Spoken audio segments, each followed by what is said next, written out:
नमस्कार, आप news one nation देख रहे हैं। करीबन 3 साल के बाद लालू प्रसाद यादव पटना पहुंचते हैं। इन 3 सालों के बीच लालू प्रसाद यादव का कभी भी पटना भ्रमण नहीं होता है। 17 तरह की बीमारी से जूझते हुए लालू प्रसाद यादव को जब जेल से जमानत मिलती है तो वह आरंभ से ही अपनी बेटी के आवास पर अर्थात मीसा भारती के दिल्ली स्थित आवास पर ही रह रहे थे। बिहार में 2 सीटों पर हो रहे विधानसभा के उपचुनाव को देखते हुए लालू प्रसाद यादव पटना तो पहुंचते हैं, साथ ही साथ अपने छोटे लाल तेजस्वी यादव के साथ तारापुर और कुशेश्वर स्थान में चुनावी सभा भी आयोजित करते हैं।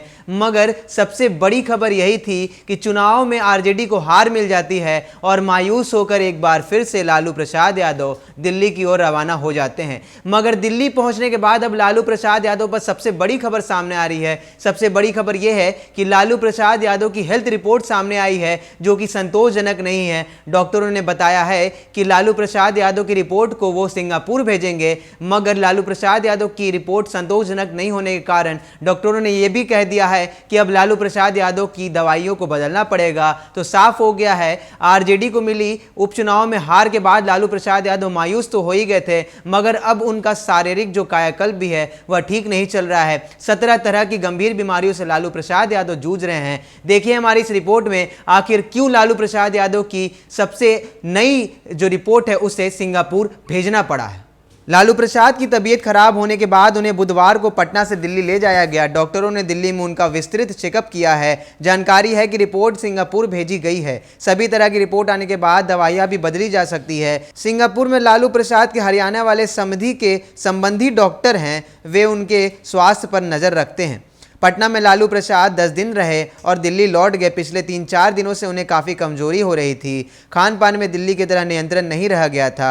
उनकी पत्नी राबड़ी देवी और बेटी मीसा भारती की निगरानी में वे पटना स्थित राबड़ी आवास में रहे, लेकिन कभी कभी अपने मन का खा ले रहे थे, जिसका असर तबीयत पर पड़ा। पटना में उनके प्रतिदिन के चेकअप में भी स्वास्थ्य में उतार चढ़ाव दिख रहा था। लालू प्रसाद किडनी और हार्ट की गंभीर बीमारियों से ग्रस्त हैं। उन्हें काफ़ी कम पानी पीना पड़ता है। कार्यकर्ताओं से उन्होंने एक दिन बताया था कि प्रतिदिन 1 गिलास से अधिक पानी पीने पर उन्हें रोक है, इसलिए उनको काफ़ी दिक्कत होती है। चुनाव प्रचार में उनकी जिद थी कि पटना आएंगे। घर वालों को भी लगा कि लालू प्रसाद लोगों के बीच जाएंगे तो उनका मन मिजाज बदलेगा और वे पुराने रंग में आ जाएंगे। तारापुर और कुशेश्वर स्थान दोनों जगह उपचुनाव में प्रचार करने भी गए, मंच से भाषण भी दिया। आरजेडी की जीत के प्रति वे पूरी तरह से आश्वस्त थे, लेकिन अपनी पार्टी की हार से उन्हें निराशा होना स्वाभाविक है। जेडीयू की जीत और आरजेडी की हार के बाद लालू प्रसाद ने कोई पॉलिटिकल बयान भी नहीं दिया। चुनाव परिणाम आने के दूसरे ही दिन उन्हें दिल्ली ले जाया गया।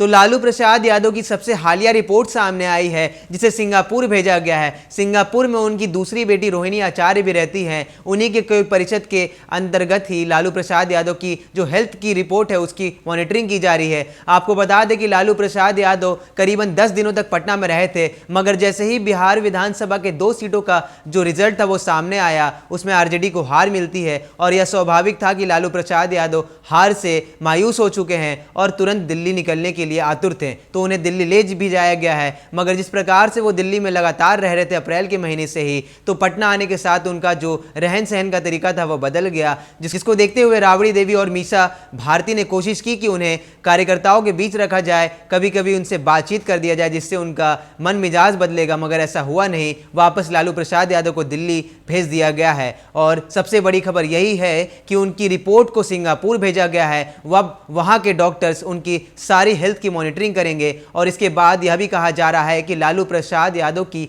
जो पुरानी दवाइयां हैं उसको बदलकर अब नई दवाइयों को दिया जा सकता है। लगातार खबरों में बने रहने के लिए आप देखते रहिए न्यूज़ वन नेशन। नमस्कार।